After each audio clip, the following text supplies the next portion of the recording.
Bonjour à tous, j'espère que vous allez bien. Aujourd'hui, j'aimerais faire une vidéo assez spéciale en vous parlant d'une manière plus approfondie le film Je n'ai pas honte, qui pour moi est vraiment un film de référence dédié à la jeunesse chrétienne et je vais vous expliquer pourquoi.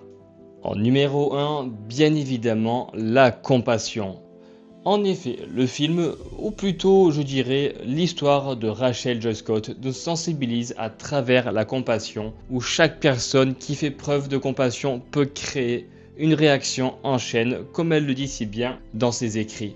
Au passage, j'en profite pour vous rappeler que les parents de Rachel ont écrit un livre à son sujet et ont mis quelques-uns de ses écrits. Pour en revenir à la compassion, pour moi, c'est l'une des choses essentielles à avoir en tant que chrétien. En tant que chrétien, si nous n'avons pas d'amour en nous, nous ne sommes rien, comme dit la parole. Ne soyons pas des chrétiens du dimanche qui viennent uniquement pour prier et louer Dieu, mais portons l'amour autour de nous. Et là où je veux en venir avec la jeunesse chrétienne, c'est qu'il y a énormément de cas de harcèlement et d'isolement. Énormément de personnes souffrent. Donc ne restons pas seulement des chrétiens, je vais prier pour toi, mais des chrétiens. Je suis là si tu as besoin de parler, si tu as besoin qu'on passe du temps ensemble, si tu as besoin de quoi que ce soit, etc. Nous sommes trop souvent des chrétiens égoïstes qui se plaisent dans notre confort pendant que d'autres personnes souffrent, que ce soit physiquement ou psychologiquement. En numéro 2, nos fréquentations. Faisons extrêmement attention sur nos fréquentations, surtout dans les relations amoureuses avec des non-croyants. Je tiens à préciser que je n'interdis pas juste de faire très attention avec qui nous parlons et en qui nous plaçons notre confiance. Il est tout à fait possible d'être en couple avec des non-croyants. Dieu nous laisse le libre arbitre. Et quand nous ne fréquentons pas la bonne personne, ça peut vraiment être très douloureux. Que Dieu nous donne vraiment le discernement. Rachel l'a malheureusement expérimenté, même s'il y avait de la honte de ne pas être honnête par peur d'être rejeté. En numéro 3, les amis, même chrétiens, peuvent être des bénédictions. En effet, entre chrétiens, on est là les uns pour les autres, mais n'oublions pas aussi que des personnes qui n'ont pas encore reconnu le Seigneur comme leur sauveur portent parfois de très belles valeurs et devenir de vraies bénédictions et un soutien dans nos vies. En numéro 4, le pardon. Oula!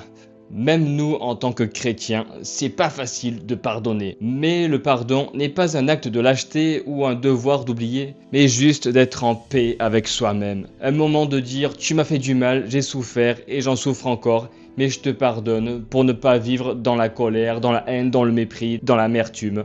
Même si je n'accepte bien évidemment pas le fait que tu m'aies fait du mal, ce n'est pas à moi de rester dans la souffrance, mais à toi de prendre conscience de ton acte. Rachel, dans sa vie, est parvenue à trouver le pardon. Même si la situation n'était pas facile, elle en a beaucoup souffert, mais par la grâce de Dieu, elle a trouvé la force de pardonner. En numéro 4, ne pas se fier aux apparences. Ce qui nous saute aux yeux en premier souvent sont justement les apparences, que ce soit psychologiques, physiques, des personnes qui souffrent d'un handicap, pauvres, maigres, costauds, riches, etc. Souvent, nous jugeons les apparences bien trop vite. Rachel a persévéré dans la compassion, elle ne faisait aucune distinction, elle aidait sans regarder les apparences. Et enfin, numéro 5, restez soi-même.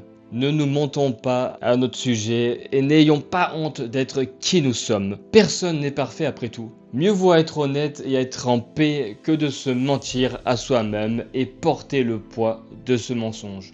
Dans tous les cas, on aura beau mentir quand la vérité arrive, ça fait très mal. Rachel, dans le film, en a payé les frais malheureusement. Voilà en tout ces 5 points que j'ai voulu partager avec vous. Encore une fois, je vous recommande vraiment ce film à tous, notamment à la jeunesse chrétienne. Vous pouvez également acheter le livre Je n'ai pas honte, écrit par les parents de Rachel. Je vous recommande par la même occasion un autre livre qui témoigne d'une autre histoire, d'une étudiante toujours, elle aussi présente lors de la fusillade de Columbine le 20 avril 1999, mais elle a aussi également été abattue par les 2 assaillants. Il s'agit de l'histoire de Cassie Bernal qui, avant de donner sa vie à Christ, a été influencée par des amis à suivre le chemin du satanisme. à mettre des idées noires à Cassie. Vous allez voir que son histoire est assez poignante. Son livre « Cassie, du satanisme au choix de Dieu » a été écrit par ses parents. Je tiens encore à vous remercier énormément pour votre soutien sur ma chaîne YouTube. Je suis vraiment désolé de sortir des vidéos assez rarement parce que le travail me prend aussi beaucoup de temps, à savoir que je travaille le jour et la nuit. Mais en tout cas, merci à vous tous pour votre fidélité. J'essaie de faire d'autres types de contenus.